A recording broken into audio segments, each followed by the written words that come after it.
अहमद मुजतबा मोहम्मद मुस्तफ़ा सल्लल्लाहु ताला अलैहि वसल्लम। फ़क़द क़ाल अल्लाहु ताला फ़िल क़ुरआनिल मजीद वल फ़ुरक़ानिल हमीद। बिस्मिल्लाहिर्रहमानिर्रहीम। क़ुल बिफ़द्लिल्लाहि व बिरहमतिही फ़बिज़ालिका फ़ल्यफ़रहू हुवा ख़ैरुम मिम्मा यजमऊन। सदक़ल्लाहुल अलीयुल अज़ीम व सदक़ रसूलुहुन नबियुल हबीबुल करीम व नहनु अला ज़ालिका मिनश शाहिदीन वश्शाकिरीन वल्हम्दुलिल्लाहि रब्बिल आलमीन। इन्नल्लाहा व मलाइकतहु युसल्लूना अलन नबी या अय्युहल्लज़ीना आमनू सल्लु अलैहि व सल्लिमू तस्लीमा।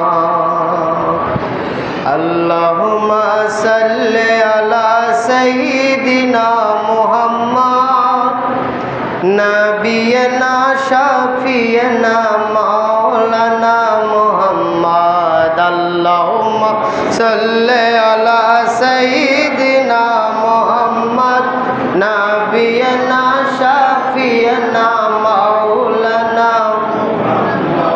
नबियना शफीना मौलाना मुहम्मद। दयार नबी मायार नबी নাই যে তাহার তুলনা। দয়ার নবী মায়ার নবী নাই যে তাহার তুলনা। ওই নবীকে না দেখাইয়া কবরবাসী বানাইও না।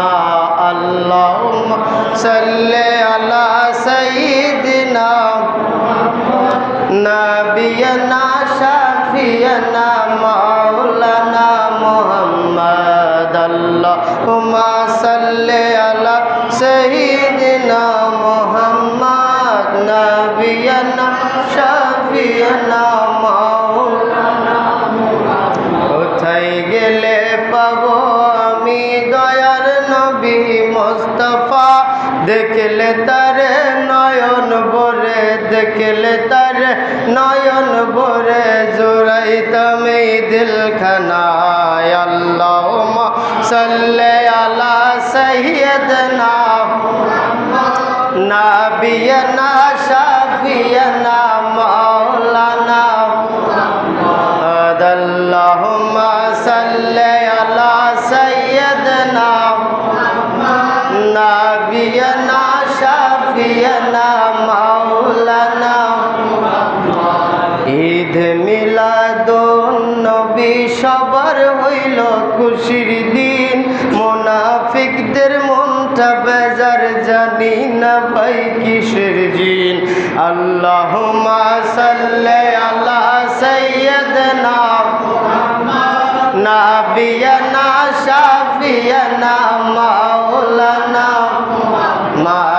আল্লাহুম্মা সাল্লি আলা সাইয়্যিদিনা মুহাম্মদ নাবিয়ানা শাফিয়ানা মাওলানা।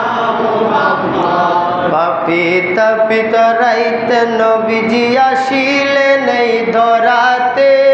ওই উম্মতের মায়ায় নবী ঘুমাই সোনার মদিনাতে। আল্লাহুম্মা সাল্লি আলা সাইয়্যিদিনা নাবিয়ানা শাফিয়ানা মাওলানা। আল্লাহুম্মা সাল্লি আলা সাইয়্যিদিনা নবিয়ানা শাফিয়ানা মাওলানা মুহাম্মদ। আলহামদুলিল্লাহ। আল্লাহ পাক দরবারে লাখো কোটি শুকরিয়া জানাই যে তিনি বড় মায়া করে দয়া করে আমাদেরকে রহমতুল্লিল আলামিন নবীজির উম্মত বানিয়েছেন। বলুন না সুবহানাল্লাহ। সবচেয়ে বড় নিয়ামত কি বিশ্বাস হয়? এটা মনে প্রাণে কথা বলেন, সবাই কথা বলবেন। মনে প্রাণে বিশ্বাস হয় যে আমরা আমাদের সবচাইতে বড় ভাগ্য যে আমরা দয়াল নবীজির উম্মত হতে পেরেছি। ও ভাই, আমি আপনি তো সাধারণ পাবলিক। আল্লাহ যাদেরকে নবী হিসেবে মনোনীত করেছেন, নবী হিসেবে মনোনীত করার পর তাদেরকে আসমানি কিতাব দিয়েছেন এবং কি শ্রেষ্ঠ নবীদের কাতারে রেখেছেন। অর্থাৎ 4 জন নবীর উপরে আল্লাহ সবচাইতে বড় কিতাব নাজিল করেছেন। সেই 4 জন নবীর ভিতরে সবচাইতে শ্রেষ্ঠ নবী হচ্ছেন দয়াল নবীজি। বলুন না সুবহানাল্লাহ। বাকি 3 জন যে নবী অর্থাৎ হজরতে দাউদ আলাইসাল্লাম, হজরতে মূসা আলাইসাল্লাম, হজরতে ঈসা আলাইসাল্লাম, এরা কিন্তু যেমন তেমন নবী নয় ভাই, জলিল কদর নবী। বলুন না সুবহানাল্লাহ। সেই নবীগণ আমার নবীর উম্মত হওয়ার জন্য আল্লাহর কাছে আরজি জানিয়েছেন। বলুন না সুবহানাল্লাহ। আমি আপনি কোন জায়গায় আরজি করা লাগছে? কথা বলেন। আমি আপনি আরজি ছাড়া যে দয়াল নবীর উম্মত হতে পেরেছি, সেই শুকরিয়া যদি আমরা আমাদের মৃত্যু তাক পর্যন্ত আদায় করতে থাকি, খোদার কসম এই শুকরিয়া আদায় শেষ হবে না। অর্থাৎ আল্লাহ তাআলা যে আমাদেরকে যে নিয়ামত দান করেছেন, সর্বশ্রেষ্ঠ নিয়ামত। বলুন না সুবহানাল্লাহ। কেমন নিয়ামত বাবা? পৃথিবীতে আপনি যত কিছু দেখতেছেন, এই 2 চোখ দ্বারা যত কিছু দেখতেছেন, সব কিছু আল্লাহর নিয়ামত, ঠিক কিনা?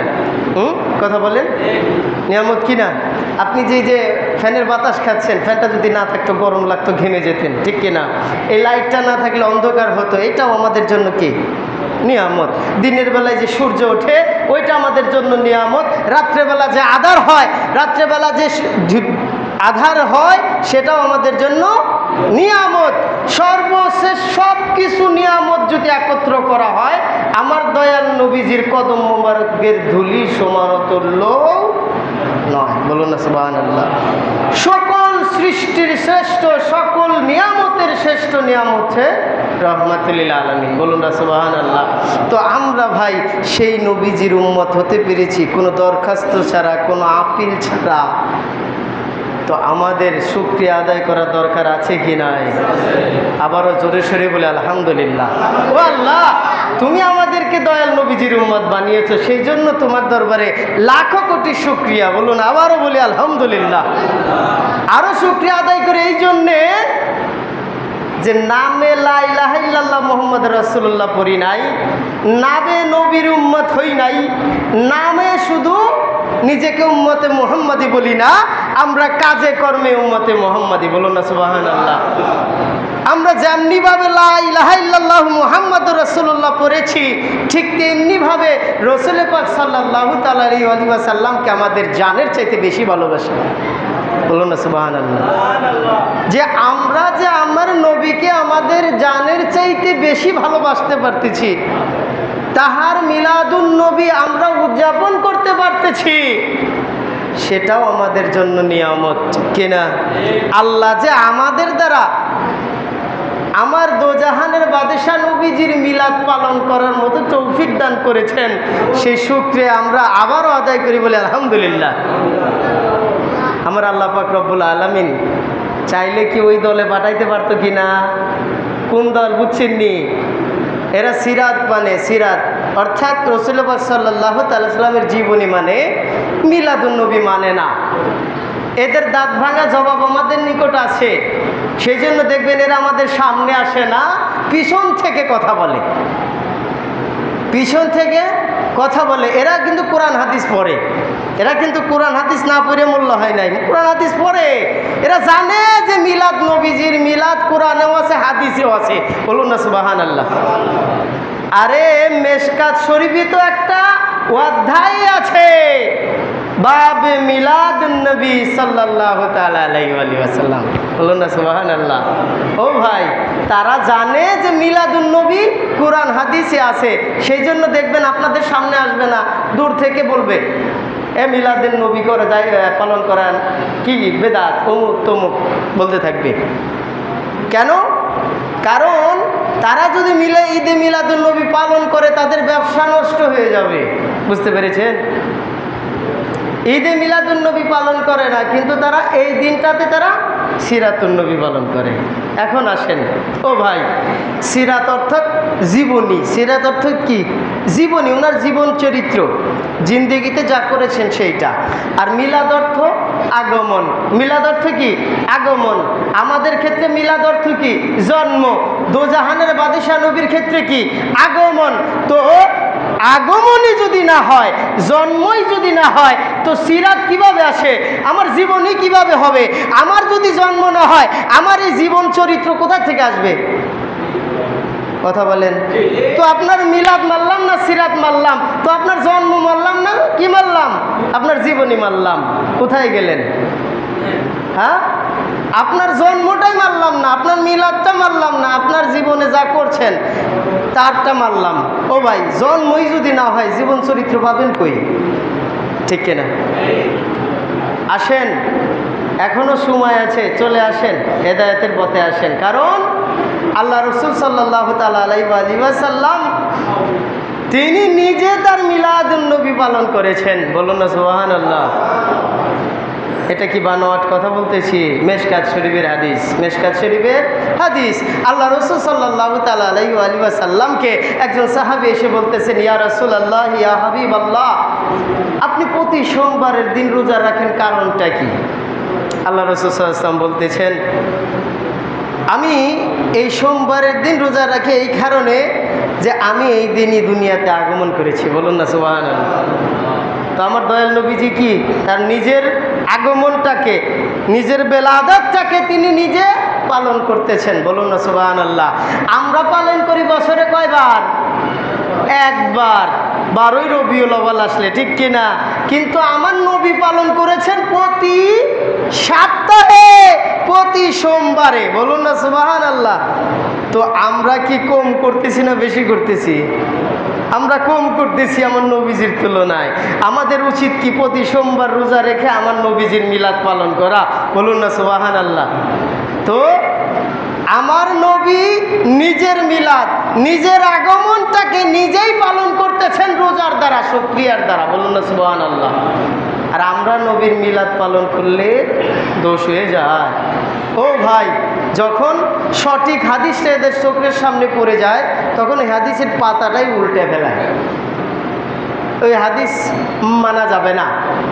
কিন্তু দেখেন, হযরতে আব্দুল্লাহ ইবনে আব্বাস রাদিয়াল্লাহু তাআলা আনহু, যাকে বলা হয় রইসুল মুফাসসিরিন, অর্থাৎ পৃথিবীর বুকে কিয়ামত তাক পর্যন্ত যত মুফাসসির হবে, যত মুফাসসির আসবে, সমস্ত মুফাসসিরের বাপেরও বাপ, সমস্ত মুফাসসিরের মুফাসসির তিনি হচ্ছেন রইসুল মুফাসসিরিন আব্দুল্লাহ ইবনে আব্বাস রাদিয়াল্লাহু তাআলা আনহু। তিনি একদিন বর্ণনা করতেছেন যে আমরা একদিন কিছু সাহাবী মিলে ওনার নিজের ঘরে, আব্দুল্লাহ ইবনে আব্বাস রাদিয়াল্লাহু তাআলা আনহুর ঘরের মধ্যে তিনারা কয়েকজন মিলে রাসূল পাক সাল্লাল্লাহু আলাইহি ওয়াসাল্লামের মিলাদের আলোচনা করতেছেন। বলুন না সুবহানাল্লাহ। কেমন আলোচনা? যে আল্লাহ রাসূল সাল্লাল্লাহু তাআলা আলাইহি ওয়াসাল্লাম দুনিয়াতে এসেছিলেন, কিভাবে এসেছিলেন, ওই দিনে কি আশ্চর্য ঘটনা ঘটেছিল, সেইগুলো তিনি বর্ণনা করতেছেন। তো রাসূল পাক সাল্লাল্লাহু তাআলা আলাইহি ওয়াসাল্লাম ওই রাস্তা দিয়ে যাচ্ছেন, ওই রাস্তা দিয়েই যাচ্ছেন। তো তিনি দেখতে পেলেন তার কিছু সাহাবী আব্দুল্লাহ ইবনে আব্বাস রাদিয়াল্লাহু তাআলা আনহুর বাড়িতে বসে গল্প করতেছেন। কি গল্প করতেছেন? তিনি একটু দরজার সামনে গিয়ে শুনলেন যে তারই বেলাদাতের ঘটনা, রাসূল পাক সাল্লাল্লাহু আলাইহি ওয়াসাল্লামের আগমনের ঘটনাগুলো তারা বর্ণনা করতেছেন। বলুন না সুবহানাল্লাহ। তো রাসূল পাক সাল্লাল্লাহু আলাইহি ওয়াসাল্লাম নিজে চলে আসলেন তাদের কথার মধ্যে, তাদের সাথে নিজেও শামিল হলেন। বলুন না সুবহানাল্লাহ। অর্থাৎ নবীর মিলাদের ঘটনায়, অর্থাৎ রসুল পাক সাল্লাল্লাহু আলাইহি ওয়াসাল্লামের মিলাদে নিজে তিনি হাজির হয়েছেন, বলুন না সুবহানাল্লাহ, নিজে শরীক হয়েছেন, নিজে উপস্থিত থেকেছেন এবং তিনি বলেছেন তোমরা বলতে থাকো, কারণ তোমরা যে এমন কিছু বলতেছ, তোমরা এমন ব্যক্তির জীবন চরিত্র নিয়ে আলোচনা করতেছ, তোমরা এমন ব্যক্তির জীবনের আগমনের, রসুল পাক সাল্লাল্লাহু আলাইহি ওয়াসাল্লামের আগমন নিয়ে তোমরা আলোচনা করতেছ, তোমাদের জন্য আল্লাহ পাক রব্বুল আলামিন তার ফেরেশতাদেরকে পাঠিয়ে দিয়েছেন, চারপাশে বেষ্টন করে রেখেছে, বলুন না সুবহানাল্লাহ।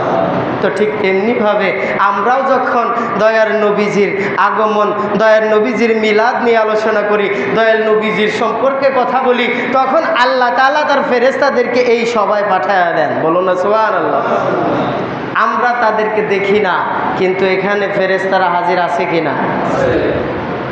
ফেরেশতা আল্লাহ পাক রব্বুল আলামিন যে কত বানিয়েছেন, শুধু রসুল পাক সাল্লাল্লাহু আলাইহি ওয়াসাল্লামের শুকরিয়া আদায় করার জন্যে, রসুল আল্লাহর দরুদ আদায় করার জন্যে, এটা গুনাহ সম্ভব নয়।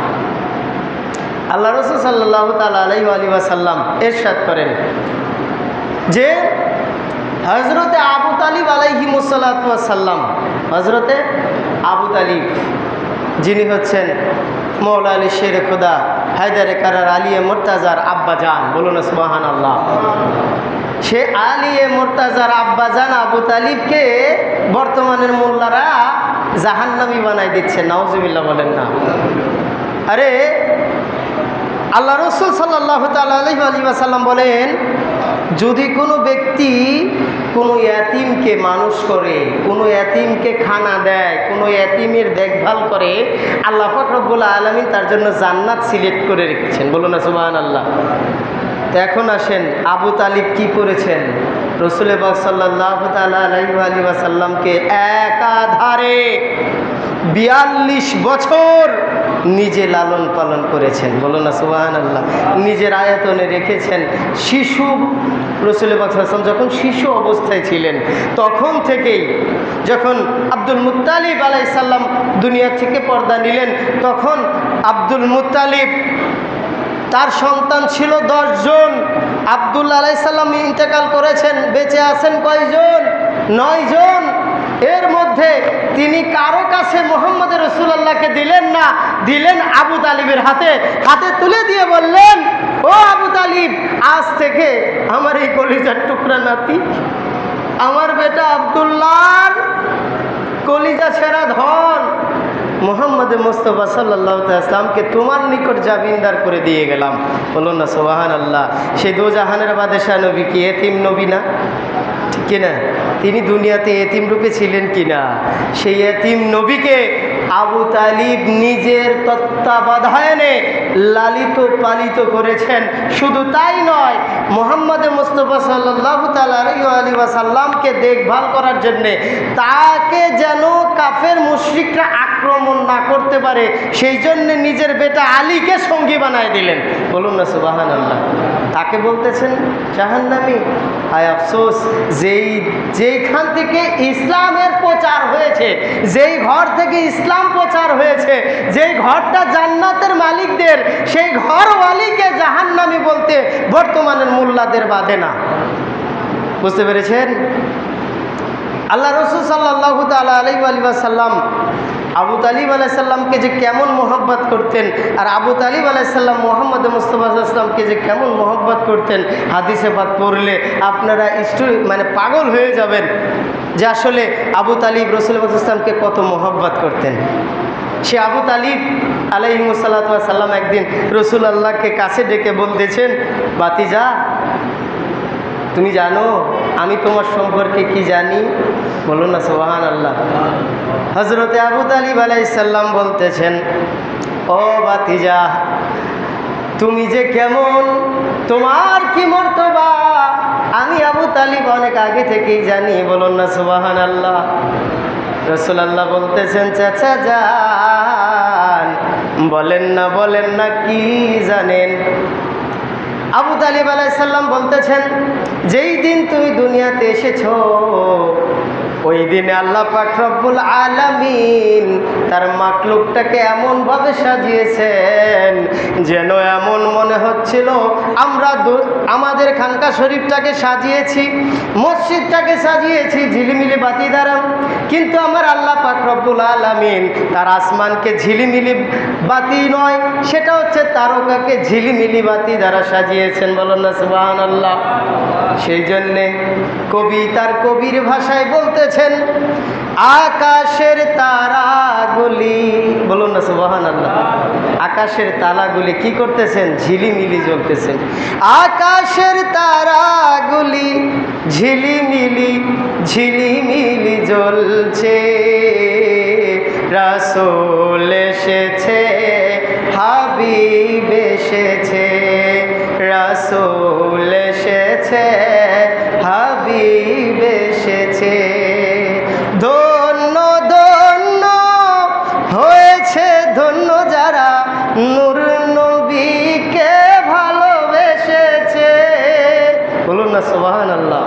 আরে ধন্য ধন্য হয়েছে ধন্য যারা নূর নবীকে ভালোবেসেছে। হারাম হারাম দোজখ হারাম জান্নাতে তার নাম লিখেছে। প্রেম রসে প্রেম রসে রাসূল এসেছে, হাবিব এসেছে, রাসূল এসেছে, হাবিব এসেছে। ধন্য ধন্য মা আমেনা, ধন্য আপনার জিন্দেগি, ধন্য ধন্য মা আমেনা, ধন্য আপনার জিন্দেগি। আপনার ঘরে তাশরিফ আনলেন রহমাতুল লিল আলামিন। প্রেম রসে প্রেম রসে রাসূল এসেছে, হাবিব এসেছে, রাসূল এসেছে, হাবিব এসেছে। ধন্য ধন্য হয়েছি ধন্য মোরা নূর নবীকে ভালোবেসে। বলুন না সুবহানাল্লাহ। ধন্য হয়েছি কিনা আমরা সেটা বুঝবেন এই দুনিয়াতে না হলেও হাসরের ময়দানে বুঝবেন আমরা কেমন ধন্য। বলুন না সুবহানাল্লাহ। তাই তো ধন্য ধন্য হয়েছি ধন্য মোরা নূর নবীকে ভালোবেসে। হারাম হারাম দোজখ হারাম জান্নাতে মোদের নাম লিখেছে। প্রেম রসে প্রেম রসে রাসূল এসেছে, হাবিব এসেছে, রাসূল এসেছে, হাবিব এসেছে। বলুন না সুবহানাল্লাহ। আকাশের তারাগুলি আকাশের তারাগুলি ঝিলিমিলি ঝিলিমিলি জ্বলছে, রাসূল এসেছে, হাবিব এসেছে, রাসূল এসেছে, হাবিব এসেছে। আমার নবীজির আগমনের দিন আল্লাহ পাক রব্বুল আলামিন আসমানটাকে সাজাইলেন, এই দুনিয়াটাকেই সাজিয়েছেন রাসূল পাক সাল্লাল্লাহু তাআলা আলাইহি সাল্লামের জন্য। বলুন না সুবহানাল্লাহ। হযরতে আব্দুল মুত্তালিব আলাইহিসসালাতু ওয়াস সালাম বলতেছেন যে যেই দিন আমার নাতি দুনিয়াতে আগমন করেছে কিছুক্ষণ পর আমার নাতি উধাও, আর খুঁজে পাওয়া যাচ্ছে না। কেন খুঁজে পাওয়া যাচ্ছে না? অনেকক্ষণ পর দেখা গেল আমার নাতি আবার সামনে হাজির। বলুন না সুবহানাল্লাহ। কেন? কারণ আল্লাহ পাক রব্বুল আলামিন জিবরাইল আমিনকে আদেশ করলেন, ও জিবরাইল চলে যাও, আমার দোজাহানের বাদশা নবী দুনিয়াতে আগমন করেছেন। তাকে এই দুনিয়ার বুকে সকলের নিকট গিয়ে দেখাও, যাকে পাঠানোর কথা আদম আলাইহিস সালাম থেকে ঈসা আলাইহিস সালাম পর্যন্ত আমি তাদেরকে পয়গাম পাঠিয়েছি যে তোমাদের পরে শেষ নবী রহমাতুল লিল আলামিন মুহাম্মদ মুস্তাফা সাল্লাল্লাহু আলাইহি ওয়াসাল্লাম আগমন করবেন। সেই দোজাহানের বাদশা নবীজির আজকের আগমন হয়ে গিয়েছে। বলুন না সুবহানাল্লাহ। সকলের নিকট সকল জাহানে আল্লাহ পাক রব্বুল আলামিন রাসূল পাক সাল্লাল্লাহু আলাইহি ওয়াসাল্লামের পরিচিতি করায় দিলেন। বলুন না সুবহানাল্লাহ। এখন মা আমেনা রাসূল পাক সাল্লাল্লাহু আলাইহি ওয়াসাল্লামের কোলে নিয়ে একটু মনটা খারাপ, মনটা বেজার।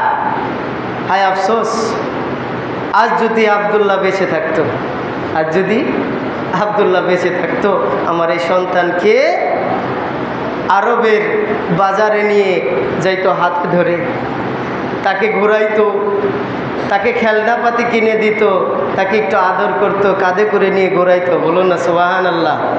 আমার আল্লাহ পাক রব্বুল আলামিন তখন আমেনাকে ডাক দিয়ে বলতেছেন, ও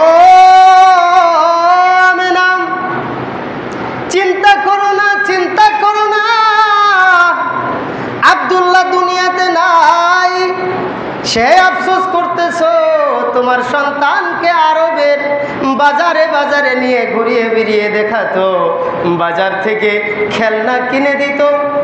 ও আমেনা, তুমি চিন্তা করো না, তোমার সন্তানকে আমি রব্বুল আলামিন এই দুনিয়ার কোনো বাজারে ঘুরাবো না, তাকে 7 আসমান ঘুরিয়ে জান্নাত জাহান্নাম পরিদর্শন করাইয়া আরশে মুআল্লা ভ্রমণ করাবো।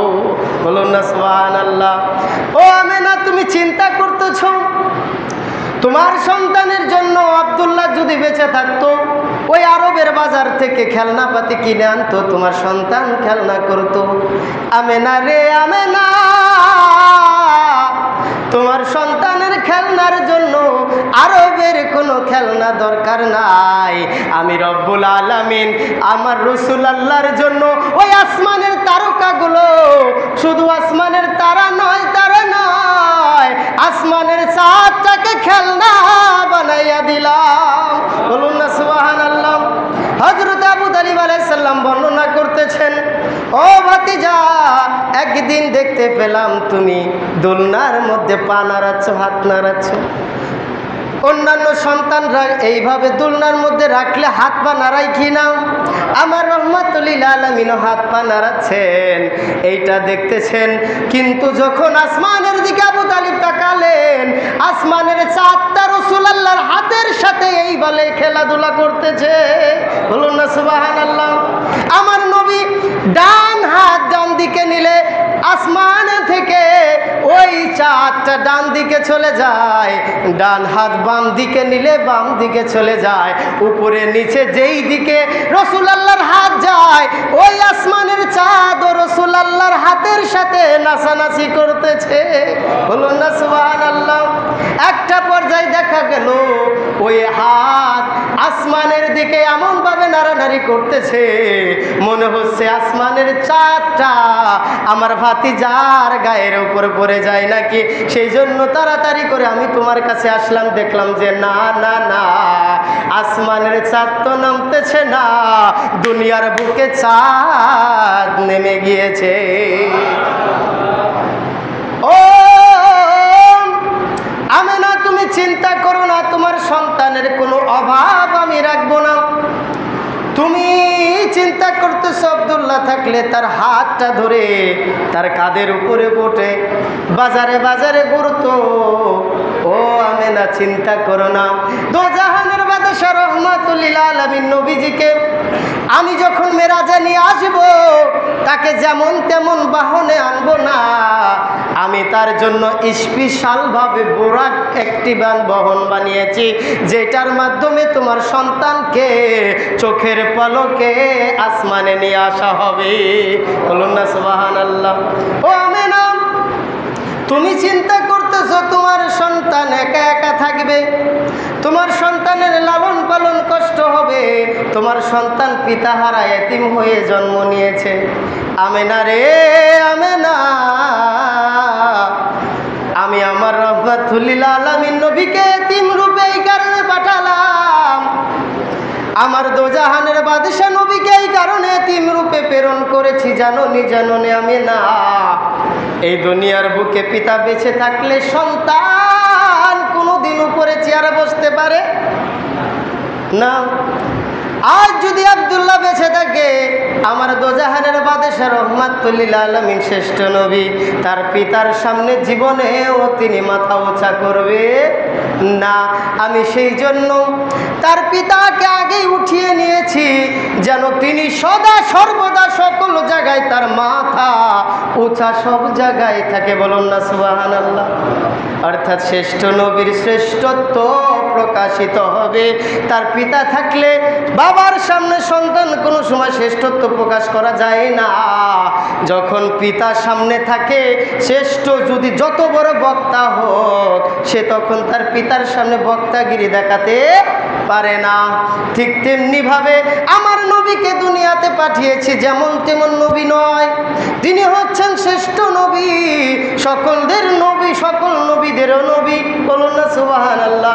ইমামুল আম্বিয়া, সকল ইমামদের ইমাম রূপে পাঠাইলাম।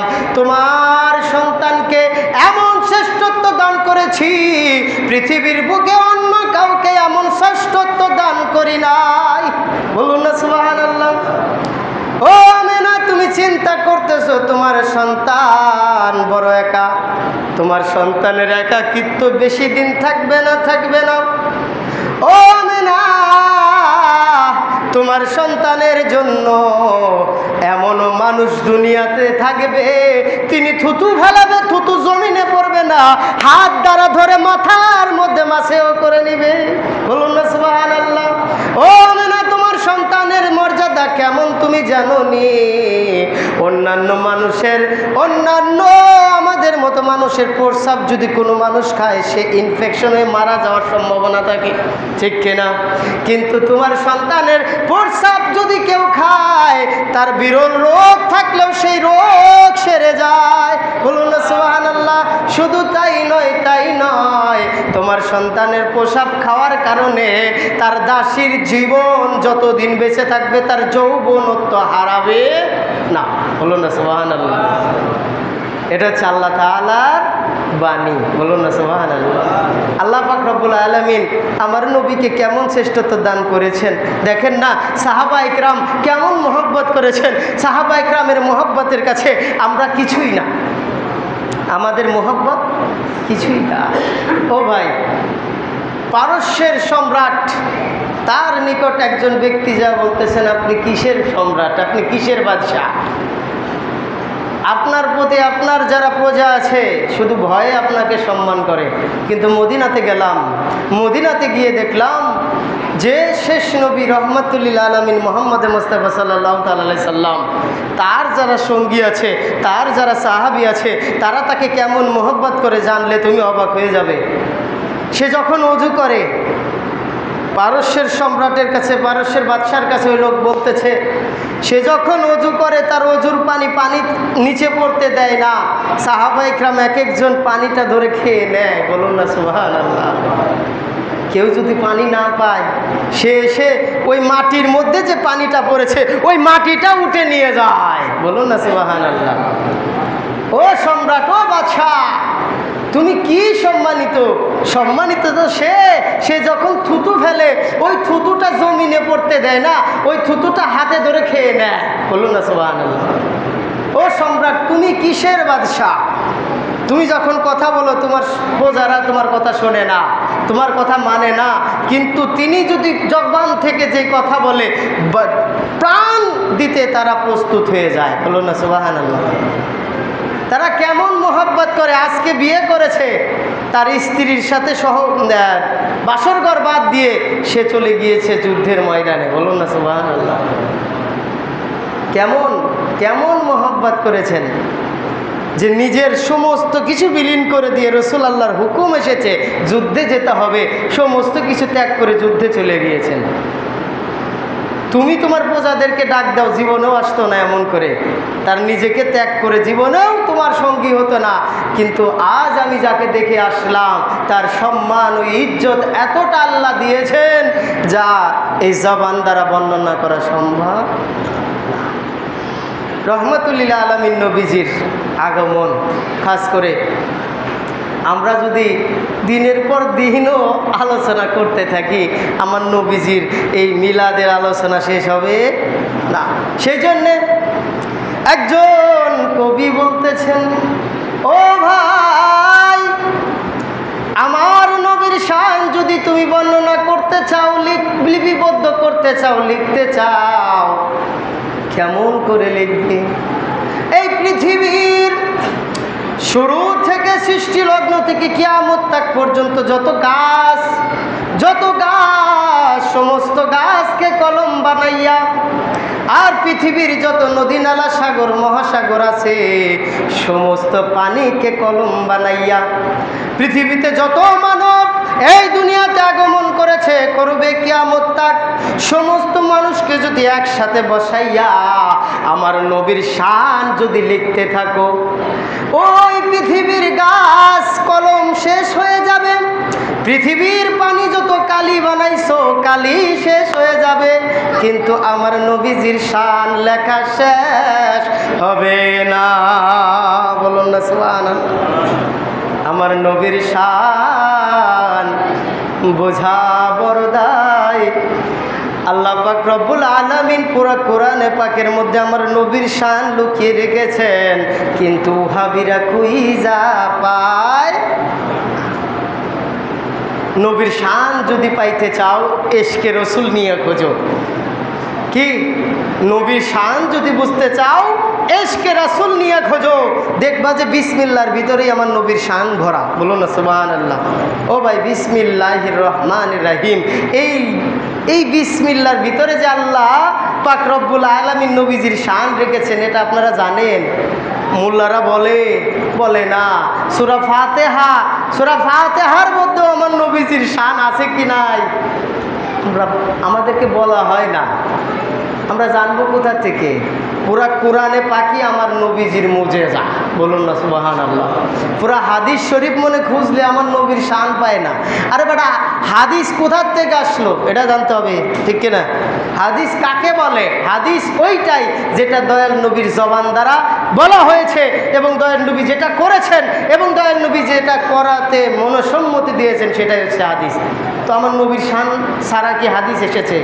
দয়াল নবীর শান ছাড়া কি হাদিস? কথা বলেন না। পুরা হাদিস কোরআনই নবীজির শান, আমরা মোল্লারা খুঁজে পাই না। যদি নবীর শান বর্ণনা করতে যায়, তাহলে তো তাদের ব্যবসা শেষ, ব্যবসা আর হবে না। সেই জন্য নবীর শানও তারা বলে না, নবীর ইশকের কথা বলে না। তারা কি করে? এই মিলাদুন নবীর দিন আসলে তারা নবীর সিরাত পালন করে। মানে বুঝেন, মূলত তারা সিরাত বলতেছে, কিন্তু তারা মৃত্যু দিবস পালন করে। নাউজুবিল্লাহ বলেন। তারা কি বলতেছে? আমার নবী নাকি এই দিনে আগমন করেছেন, আবার এই দিনে পর্দা নিয়েছেন। হ্যাঁ, আমার নবীজি 12ই রবিউল আউয়ালে দুনিয়াতে তাশরিফ এনেছেন, এবং 12ই রবিউল আউয়ালে কি করেছেন? দুনিয়া থেকে পর্দা নিয়েছেন। এখন আসেন, আমি আপনি মারা গেলে কি হয়? মৃত্যু দিবস পালিত হয়, ঠিক কিনা? কারণ আমরা মরে যাই, আমাদের আর বাঁচার সিস্টেম আসেনি। বলেন না, আসেনি? আমাদের আর জিন্দা হওয়ার সিস্টেম আসেনি, সিস্টেম নাই। কিন্তু দোজাহানের বাদশাহ রহমাতুল্লিল আলামিন, দোজাহানের বাদশাহ নূরে মুজাসসাম, হায়াতুন নবী, জিন্দা নবী, তিনি হচ্ছেন হায়াতুন নবী, অর্থাৎ তিনি জিন্দা নবী, তিনি হায়াতে আছেন। হয়তো আমাদের চোখের অন্তরালে গিয়েছেন, ওই পাশে যে পর্দার আড়ালের মা বোনেরা আছে তাদেরকে আমরা দেখতে পারতেছি না, তাই বলে কি তারা নাই? আছে, কিন্তু আমরা দেখতে পারতেছি না। আমরা এই পাশে আছি, কিন্তু পর্দার আড়ালের মা বোনেরা আমাদেরকে দেখতে পারতেছে না, এই বলে আমরা এখানে নাই, এমনটা নয়। আমরা এখানে আছি, তারা দেখতে পারতেছে না, তারাও এখানে আছে, আমরা দেখতে পারতেছি না, এই বলে এইটা নয় যে তারা ওইখানে নাই, আমরা এখানে নাই। আমার নবী এই দুনিয়া থেকে পর্দা নিয়েছেন, আমরা দেখতে পারতেছি না, কিন্তু তিনি আছেন। বলুন না সুবহানাল্লাহ। আমাদের চোখের অন্তরালে গিয়েছে, কিন্তু আমরা দেখতে পারতেছি না, তিনি কিন্তু আমাদেরকে দেখতেছেন। বলুন না সুবহানাল্লাহ।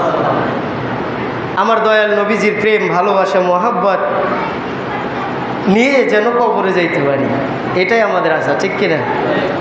কবরের জিন্দেগি ওইখানে বাবা বেশি কিছু লাগবে না। নবীজির ইশক, নবীজির মোহাম্মত যদি নিয়ে যাইতে পারেন, আবার নামাজ কালাম বাদ দিয়েন না। কি বলতেই পারেন যে ইশক আছে তাহলে আর কিছু দরকার নাই। না বাবা, আমার নবীজি কি নামাজ বাদ দিছেন? বলছেনি নামাজ পড়া লাগবি না? হ্যাঁ, আউলিয়া ইকরাম, আওলাদে রসুল, পাক পাঞ্জাতন কেউ কি বলেছে যে শুধু মোহব্বত নিয়ে আসো, নামাজ কালাম লাগবে না?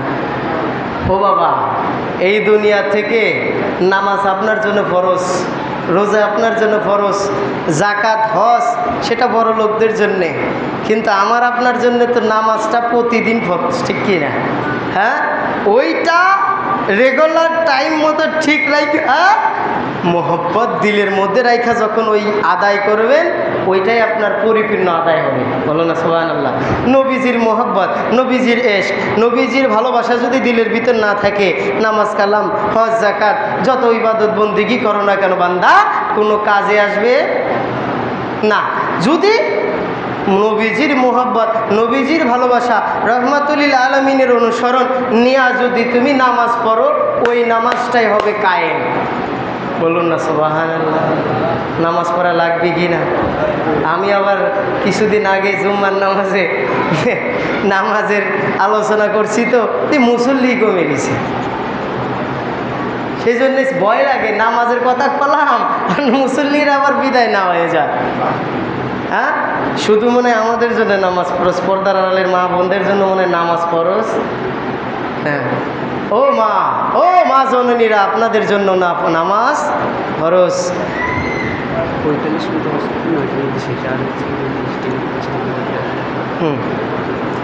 পর্দার আড়ালের মা বোনদের জন্য কি নামাজ ফরজ, কিন্তু তাদের জন্য মাসে কিছুদিন নামাজ কি আছে, মাপ আছে। ওই কয়দিন নামাজ না পড়লে পারবেন, কিন্তু আমাদের জন্য কি মাপ আছে? হ্যাঁ, আপনি যদি রুগী হইয়া বেডের মধ্যেও থাকেন, হাসপাতালের বেডের উপরেও থাকেন, তখনও কিন্তু আপনার উপর নামাজ ফরজ। আপনি যদি সফর করেন, সফররত অবস্থায়ও থাকেন, তারপরেও আপনার উপরে নামাজ ফরজ, অর্থাৎ মরার আগ পর্যন্ত নামাজ ফরজ। হ্যাঁ, এখন আসেন আমরা কতটুকু আদায় করলাম, আমরা কতটুকু আদায় করলাম। আমাদের খাতাগুলো যদি আমরা ফেরেশতার কাছে যাওয়া লাগবে না, আমাদের নিজেদের কাছে ক্যালকুলেট করি। আমরা যদি ক্যালকুলেশন নিজেরা নিজেদের কাছে করি, নিজের মনটাকে নিজে যদি প্রশ্ন করি, নিজেকে যদি আমি নিজেই প্রশ্ন করি যে আমি জীবনে কি করেছি, উত্তর ফেরেশতার দেওয়া লাগবে না, উত্তর কারো দেওয়া লাগবে না। আপনার উত্তর আপনি নিজেই দিতে পারবেন, আপনি জীবনে কি করেছেন, ঠিক কি না? এখনও সময় আছে। আপনি যে বাড়িতে যাইতে পারবেন এর কোনো গ্যারান্টি আছে নি? হ্যাঁ, কথা বলেন না, গ্যারান্টি নাই। কিন্তু বাবা, যে জিন্দিগির গ্যারান্টি নাই, আজ না কাল পরবো, দাড়ি সাদা হইলে পরমু, কালা আছে একটু আনন্দ ফুর্তি কইরা নেই, তারপরে দেখা যাবে, ঠিক কি না? যখন অবসরে যাব, রিটায়ারমেন্টে যাব, তখন নামাজ কালাম মসজিদে পড়ে থাকবানে, তখন করেন 1000 সেজদা, যুবক বয়সের একটা সেজদা। এই দাড়ি যখন পাকা হয়ে যায়, শরীর যখন দুর্বল হয়ে যায়, তখন যদি আপনি 1000 সেজদা করেন আর যুবক বয়সে যদি একটা সেজদা করেন, আল্লাহ ওই একটা সেজদাকে বেশি পছন্দ করেন। বলুন না সুবহানাল্লাহ। আসলে লাইন ঘুরে গিয়েছে। খাস করে রসুল পাক সাল্লাল্লাহু তাআলা আলাইহি ওয়া সাল্লামের মিলাদ নিয়েই তো আলোচনা করা দরকার, ঠিক কিনা? আসলে আমার নবীজি দোজাহানের বাদশাহ, রহমাতুল লিল আলামিন, শাফিউল মুযনিবিন, আনিসুল গরিবিন, তিনি বর্ণনা করতেছেন যে পৃথিবীতে যখন কোনো সন্তান বা কোনো নিয়ামত তোমরা যখন পাবে, তখন তোমরা সেই নিয়ামতের শুকরিয়া আদায় করো। বলো না সুবহানাল্লাহ। তো এখন আসেন, সমস্ত নিয়ামতের শ্রেষ্ঠ নিয়ামত কি? কথা বলেন, ঘুমাই দিয়েছেন নাকি? শেষ করে দেব, কথা বলেন। সমস্ত নিয়ামতকে যদি একত্র করা হয়, আমার নবীর উপরে কিছু আছে? সকল শ্রেষ্ঠ নিয়ামত কি? আমার নবীজি। তো সেই নিয়ামত পাইয়ে আমরা খুশি উদযাপন করা দরকার আছে কি নাই? কথা বলেন, আছে কি নাই? আছে। আগামীকাল আমরা জশ্নে জুলুস ঈদে মিলাদুন নবী সাল্লাল্লাহু তাআলা আলাইহি ওয়াসাল্লাম পালন করব। সকলে আসবেন তো? কথা বলেন না। আমরা আমাদের জায়গা থেকে ইতিপূর্বে যত বড় মিছিল না হয়েছে, ইনশাল্লাহ আগামীকাল যেন তার চাইতে দ্বিগুণ হয়। কেমন করে হবে সেটা আপনি নিজেই পারবেন। আপনি একা আসবেন না, আপনার পরিবারের আরও সদস্য আছে তাকে নিয়ে আসবেন, আপনার যে বন্ধু আছে তাকে নিয়ে আসবেন, আপনার যে শুভাকাঙ্ক্ষী আছে তাকে নিয়ে আসবেন, আপনার যে আত্মীয় আছে তাকে নিয়ে আসবেন, সকলকে ধরে ধরে নিয়ে আসবেন ঈদে মিলাদুন্নবীর জুলুসে। বলুন না সুবহানাল্লাহ। ও মা পাঞ্জাবি পরাইয়া দাও, ও মা টুপি পরাইয়া দাও, আমি যাব নূর নবীজির জুলুসে। আজ ঈদে মিলাদুর নবীর জুলুস এসেছে, আজ ঈদে মিলাদুর নবীর জুলুস এসেছে। ও মা পাঞ্জাবি পরাইয়া দাও, টুপি পরাইয়া দাও, যাব নবীর জুলুসে। আজ ঈদে মিলাদুন নবীর জুলুস চলতাছে, আজ ঈদে মিলাদুন নবীর জুলুস চলতাছে। মুনাফিকদের গায়ের মধ্যে আগুন জ্বলতাছে, ও ভাই মুনাফিকদের গায়ের মধ্যে আগুন জ্বলতাছে। আজ ঈদে মিলাদুন নবী জুলুস চলতাছে, আজ ঈদে মিলাদুন নবীর জুলুস চলতাছে। বলুন না সুবহানাল্লাহ। সেই ঈদে মিলাদুন নবী জুলুসে আসার দরকার আছে কি নাই? আমার আল্লাহ পাক রব্বুল আলামিন আমাদেরকে দেখিয়ে দেখিয়ে বলবেন, ও ফেরেশতারা, ও আমার রহমতের ফেরেশতারা, তোমরা কেন আসমানে আছো? যাও যাও জমিনে চলে যাও। যেমনি ভাবে আমার নবীর আগমনের দিন তোমরা জুলুস করেছিলে, আনন্দ মিছিল করেছিলে, আজ আমার বান্দারা, আমার রহমতের নবীর উম্মতেরা জুলুস করতেছে। তোমরা বসে থেকো না, তোমরা ওই জুলুসের সাথে শরীক হয়ে যাও। বলুন না সুবহানাল্লাহ। আমার আল্লাহ তার হাবিবের জুলুসে তার ফেরেশতাদেরকেও পাঠিয়ে দেন। কেন কেন জানেননি? একটাই কারণ, যারা জুলুসে শরীক হবে তাদের উপরে সদা সর্বদা রহমত নাজিল করার জন্য। বলুন না সুবহানাল্লাহ। ও বাবা, আমার আল্লাহ পাক রব্বুল আলামিন উম্মতে মুহাম্মাদির জন্য সর্বশ্রেষ্ঠ নিয়ামত হিসেবে আল্লাহ পাক রব্বুল আলামিন এই দিনটাকে ধার্য করে দিয়েছেন। বলুন না সুবহানাল্লাহ। আল্লাহ পাক রব্বুল আলামিন কোরআন পাকের মধ্যে বর্ণনা করেন, ও বান্দা, ও আমার প্রিয় বান্দারা রে, শুনে নাও শুনে নাও, তোমাদের নিকট আমি আল্লাহর পক্ষ থেকে যখন কোনো রহমত যায়, যখন তোমরা কোনো নিয়ামত পাও, ওই নিয়ামতের শুকরিয়া আদায় করো। বলুন না সুবহানাল্লাহ।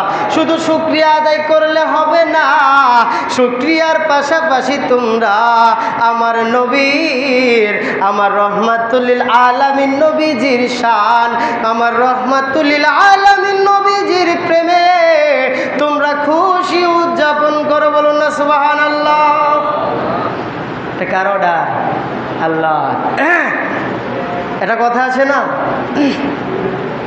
মানলে জান্নাতি, না মানলে জাহান্নামী। আদবে আউলিয়া, বেয়াদবে শয়তান। এখন আসেন, কেন বললাম এই কথাটা? আপনি যদি মানেন তো আপনার জন্য আল্লাহ পাক রব্বুল আলামিনের সর্বশ্রেষ্ঠ পুরস্কার জান্নাত রেডি। তো আপনি যদি দয়াল নবীজির মিলাদকে না মানেন, এখন আসেন, আমার নবীর মিলাদ যদি আপনি না মানেন তো আমার নবীকে মানা হয়? কথা বলেন না। হ্যাঁ, এক মোল্লা কথায় কথায় বলতেছে যে মিলাদুন নবী পালন করা না জায়েজ। নাউজুবিল্লাহ বলেন। কত বড় বেয়াদব, গুস্তাখ রাসূল। আপনারা চিন্তা করতেছেন মিলাদুন নবী পালন করা না জায়েজ, এর অর্থটা যদি আপনাদের খুলে কই আপনারা নিজেরা বুঝতে পারবেন। মিলাদ অর্থাৎ জন্ম, মিলাদুন নবী অর্থ দয়াল নবীজির জন্ম। পালন করা না জায়েজ অর্থাৎ দয়াল নবীজির জন্ম যেটা হয়েছে, দুনিয়াতে যিনি আগমন করেছেন সেইটা পালন করা না জায়েজ। নাউজুবিল্লাহ বলেন না। ও বাবাজি, আজ দেখবেন যে প্রত্যেকটা ঘরে ঘরে আমাদের সন্তানরা যেই দিন জন্ম নেয় সেই দিনকে কি করে? জন্মদিন পালন করে। করে কি না? হ্যাঁ, মোল্লা যায় দোয়া করে, আছে কি নাই? কিসের জন্যে করে? কিসের জন্যে? টাকার জন্যে। আবার লাস্টে কিছু খাবার দাবার আছে সেই জন্যে করে। কারণ কি? এখানে স্বার্থ আছে। ওইখানে যদি বলি না জায়েজ, ওইখানে যদি বলি হারাম, মসজিদ থেকে কান ধরে বের করে দিবে, ঠিক কি না? তো ওই জায়গা বলা যাবে না। সেই জন্যে তারা বলতেছে কোথায় গিয়ে? রহমাতুল লিল আলামিন নবীজি গিয়ে। নাউজুবিল্লাহ বলেন। আমার নবীজির মিলাদ, আমার নবীজির মিলাদুন নবী আমাদের এই দেহে যতদিন প্রাণ আছে ততদিন পালন করব, ঠিক কিনা? বলেন না, ঠিক কিনা? এই দেহে যতদিন প্রাণ আছে রহমাতুল লিল আলামিন নবীজির মিলাদুন নবী পালন করব। এতে যদি কাফের মুশরিক বেঈমান ইহুদি নাসারা ও মুনাফিক মোল্লা তোমরা যদি আমাদের বিরোধিতা করো, এতে আমাদের আসা যায় না। খাস করে আগামীকাল খুশির দিন, ঠিক কিনা? কাদের জন্যে? কাদের জন্যে? মুমিনদের জন্য খুশির দিন, আর মুনাফিকদের জন্যে কষ্টের দিন। তো আমরা কালকে খুশির দিনটা পালন করতে চাই কি দ্বারা? খুশির মাধ্যমে, ঠিক কিনা? তো আমরা খুশি হইলে কি করি? মিষ্টিমুখ করি না? হ্যাঁ, কথা বলেন। মিষ্টিমুখ করি না? তো আমাদের সকল কি মিষ্টিমুখ করানো দরকার আছে কি নাই? কথা বলেন না। মিষ্টিমুখ করানো দরকার আছে কি নাই? চেষ্টা করবেন তো ইনশাল্লাহ। আমরা সকলেই সকলের স্থান থেকে, আমার বাপ আনছে বলে আমি আনবো না, অমুক আনবে বা মসজিদের কমিটি আছে এরা মিষ্টি মুখ করাবে, আমাদের কিসের টাকা? ও ভাই, নবী কি মুসুল এক শুধু ওই মসজিদ কমিটির জন্য নাকি? নাকি নবী কি শুধু আমার ইমাম সাহেবের জন্য নাকি? নবী সকলের জন্য। দয়াল নবীজির আগমনে শুধু কি ইমাম সাহেব খুশি? শুধু কি এই মসজিদের কমিটি খুশি? শুধু কি এখানকার দুই একজন ব্যক্তি খুশি? সকলেই খুশি, ঠিক কিনা? ততএব যারা খুশি সবাই কালকে মিষ্টি নিয়ে আসবেন। কালকে মিষ্টির বন্যা বয়ে যাবে। এতে বুঝিয়ে দেব যারা নবীর বিরোধিতা করে, যারা ঈদে মিলাদুন নবীর বিরোধিতা করে তাদেরকেও আমরা মিষ্টি মুখ করে ছাড় দেব, ঠিক কিনা? কেন? আমরা খুশি, তোমরা বেজার, এতে আমাদের আসে যায় না। ও মোল্লা, খাও খাও খাও, আমার নবীর মিলাদুন নবীর মিষ্টি খাও। ওমা আলাইনা ইল্লাল বালাগ ওয়া আখিরি দাওয়ানা আনিল হামদুলিল্লাহি রাব্বিল আলামিন। আসসালামু আলাইকুম ওয়া রাহমাতুল্লাহি ওয়া বারাকাতুহু।